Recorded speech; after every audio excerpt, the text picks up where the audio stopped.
أعوذ بالله من الشيطان الرجيم بسم الله الرحمن الرحيم الحمد لله رب العالمين والصلاة والسلام على أشرف المرسلين نبينا محمد صلى الله عليه وسلم وعلى آله وصحبه أجمعين. Indeed, all the thanks and all the praises are due to Allah, the Almighty, the creator of the heavens and the earth, the owner of yesterday, the owner today, and the owner forever. I bless your name, Allah, and I glorify your holy name. I beseech Allah to bestow his countless peace and blessings upon the soul of our teacher Muhammad al-Mustafa sallallahu alayhi wasallam and upon his household.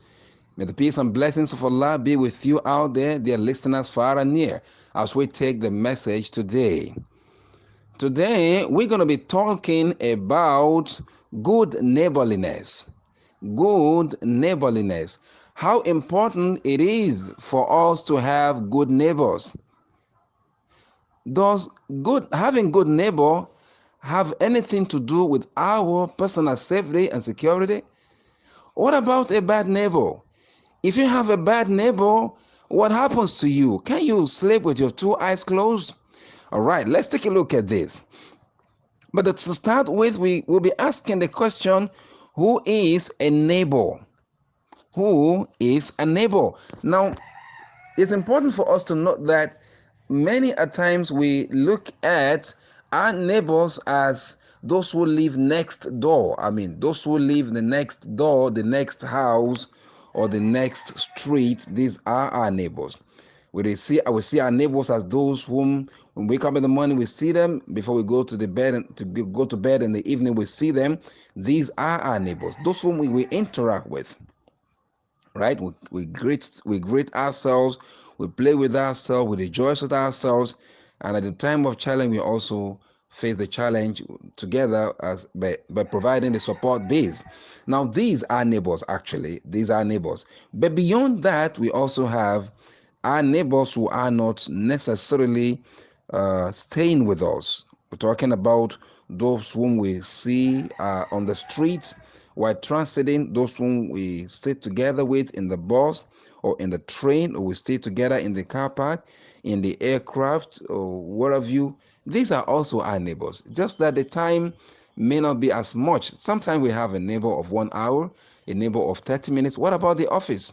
Your office, you have your neighbors in the office. Now, the importantly is that these are people we interact with every day. We greet every day.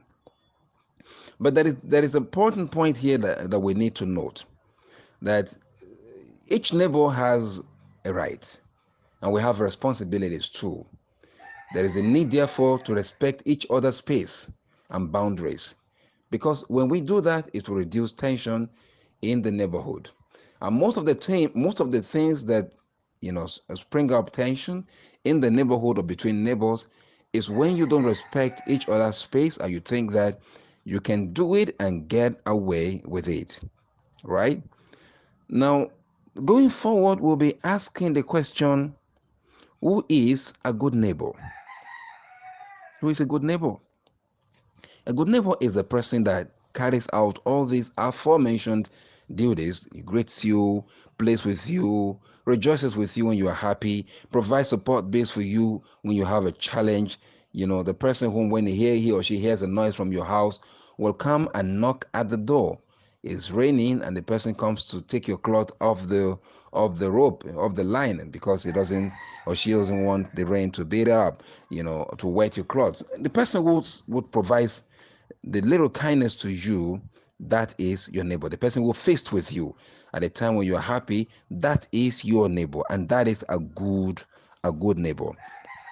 Now, when you live with someone like this, it shows that you have been able to interact based on goodness and happiness. And of course, this has its own ripple effect. Now, what about a bad neighbor? A bad neighbor is a person you are not comfortable with, right? You're not comfortable staying at home with a person, maybe because of some issues, innuendos, sarcasm, or cacophony of invectives. You have bad neighbor that would not mind to raise noise and disturb you when you know in this part of the world when you each time there's power outages, you want to on the gen, the neighbor doesn't consider the fact that you might be sleeping or playing some sound in the house and everywhere is so noisy. That could be a bad neighbor. The bad neighbor could be the person you can't trust, that whenever you are not at home you are safe, right? Even when you are home you got to be careful. This is a bad neighbor. Now, Allah subhanahu wa ta'ala mentions in the glorious Quran in chapter 4, verse 36, when it mentioned about the fact that part of the signs of a Muslim, a good Muslim at that, is that you believe in Allah, you don't associate partners with Him, and وَبِالْوَالِدَيْنِ إِحْسَانًا وَبِذِي الْقُرْبَى وَالْيَتَامَى وَالْمَسَاكِينِ وَالْجَارِ ذِي الْقُرْبَى وَالْجَارِ الْجُنُبِ وَالصَّاحِبِ بِالْجَنْبِ. Here Allah mentions the fact that a Muslim carries out duties, goodness, extends hands of goodness to all the people, starting from your parents, from your relatives, from those who are close to you. Mention your neighbor who is a relative and your neighbor who is not a relative. In other words, you could have neighbors who are relatives to you. You share the same family background, either parental family or in terms of marital relationship. You share the same space, right? These are neighbors who are close to you. And wasahib al-jamb, wajar al-junub, brother, wajar al-junub, and those who are neighbors who you don't have anything to do together in terms of family, in terms of anything, but just that you are neighbor, you have a duty to them. And this is important because Rasulullah Muhammad sallallahu alaihi wasallam, when he tells us how important it is in explaining this ayah, it tells us that a person is not a Muslim. It tells us, Wallahi la yukmin. And he said, I swear by Allah, that person is not a believer. And he mentions this about 3 times. Then the companions asked him, who is this person that you said is not a Muslim or messenger of Allah? He said, that person whom la ya'man jaruhu bawaiku. The person whom the neighbors are not at ease with him. The neighbors are not at peace with him. They don't find comfort staying with him. They don't find comfort staying with her. When you have such a neighbor like this, then you can't say that person is not a good person, right? Going forward, Abdullah ibn Amr ibn As once slaughtered a sheep, right? And he told the household, I hope you have extended part of this meat to our Jewish neighbor. Now that keep in mind that, the Muslims then, like we have been saying, they live with, not only with Muslims, today people believe that they kind of their own idea, now no thanks to Boko Haram, no thanks to ISIS. Their own idea of having Islamic State, as the first Islamic State, is such an egalitarian society where Muslims live with their neighbors who are not Muslims. Right? Abdullah ibn Amr ibn As directed his household to take part of the sheep slaughtered, the meat, to take it to the Jewish neighbor. He said, because Rasulullah Muhammad sallallahu alaihi wasallam, he said he heard that the Prophet of Allah sallallahu alaihi wasallam told us that Jibril always comes to tell him that you should be good to your neighbor. Mazala Jibrilu yusini bil jar. That Jibril always comes to the Prophet to tell him, be good to your neighbors. And let's take a look at it. Our neighbors will be could be a first line of support when you have a problem, you have a challenge. Before your family members come, your neighbors will be there for you. So if you don't keep good neighbors, you will be in serious problem. We got a case here, a case at hand, in the case of a brother who had a bad neighbor. He had a neighbor, and he didn't know that the neighbor was actually a bad neighbor. Something happened in the neighborhood, and the brother, having confidence in the neighbor that he had, and he said, okay, no problem. By tomorrow morning, I'm going to give you XYZ amount of money, huge amount of money. And he said the reason being that I just came home with huge money, huge profit, which I made from my business. And I intend going to the bank first thing tomorrow morning and then drop the money in the bank. But before I do that, I will take a chunk out of it and give it to you so that you can solve the problem in the neighborhood. I will sponsor it.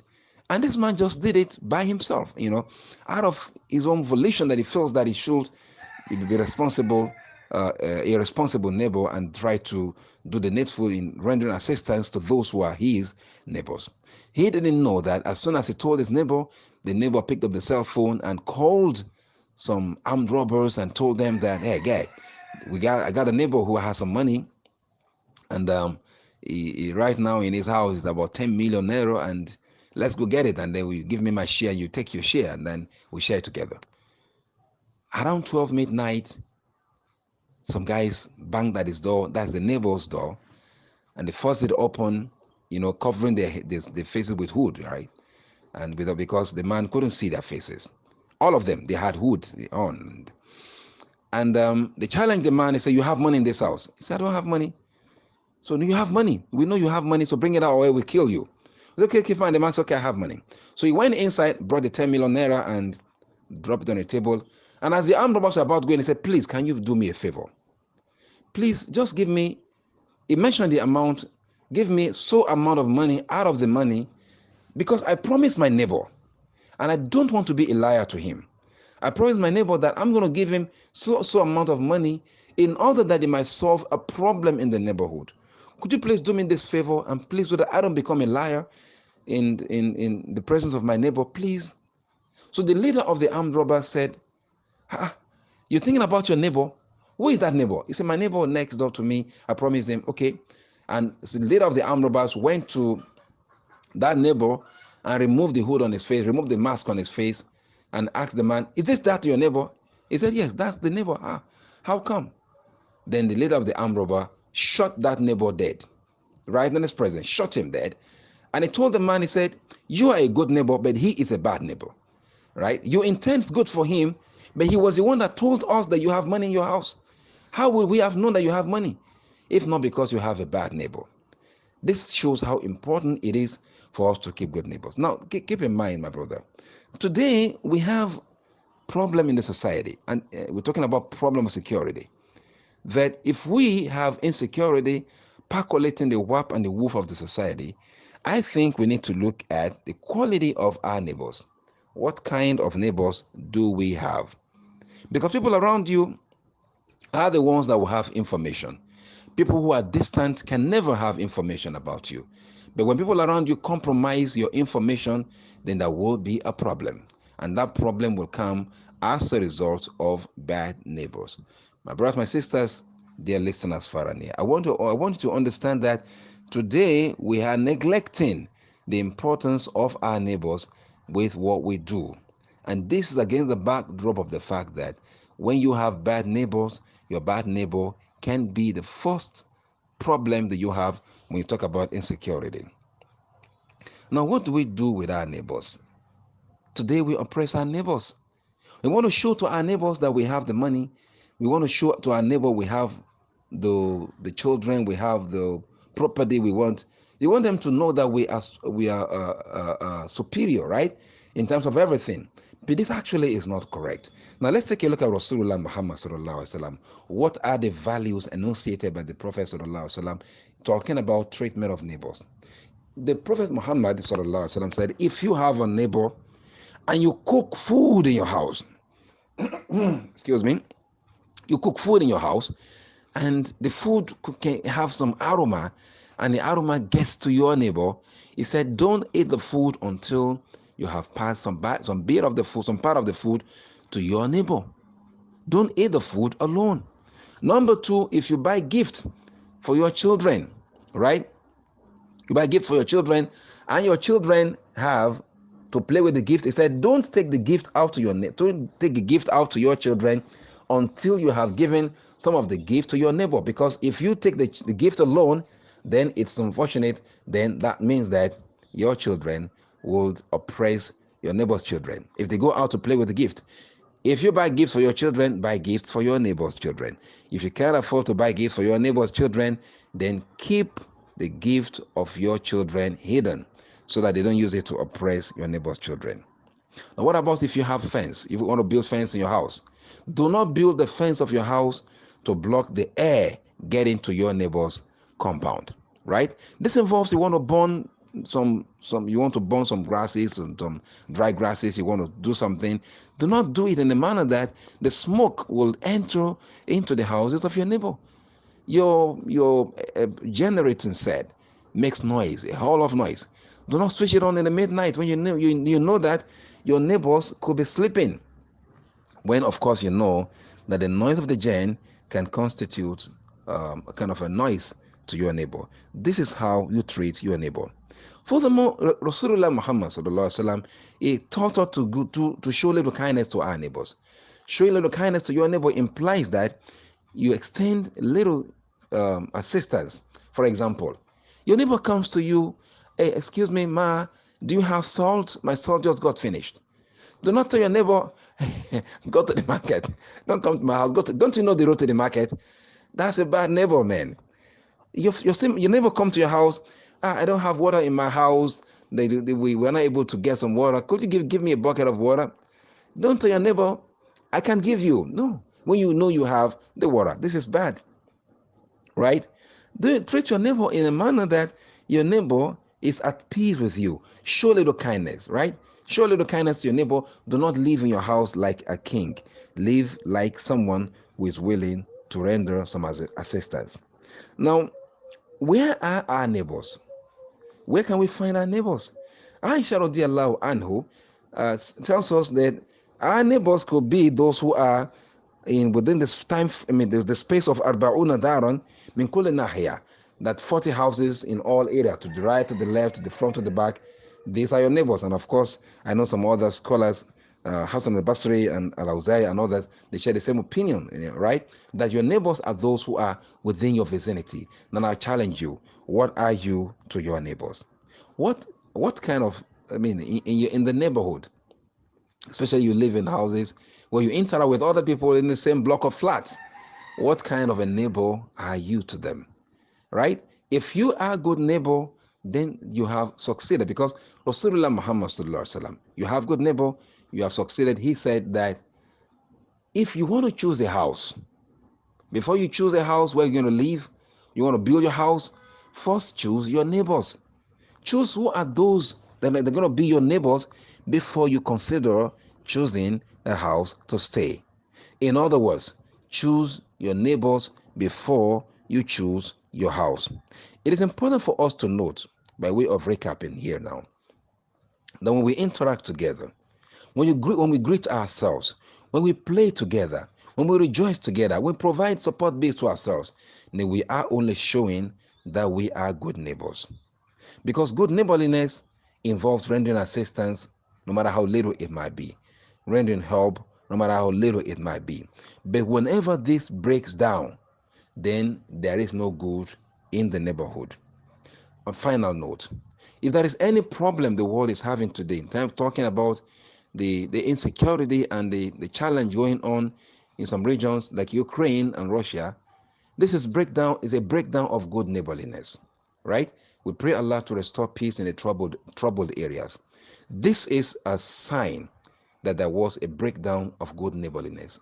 And this is not just happening today, it has happened a long time ago. But what we're seeing today is the ripple effect of the breakdown of good neighborliness. I want to ask you, I want to challenge you, I want to appeal to you.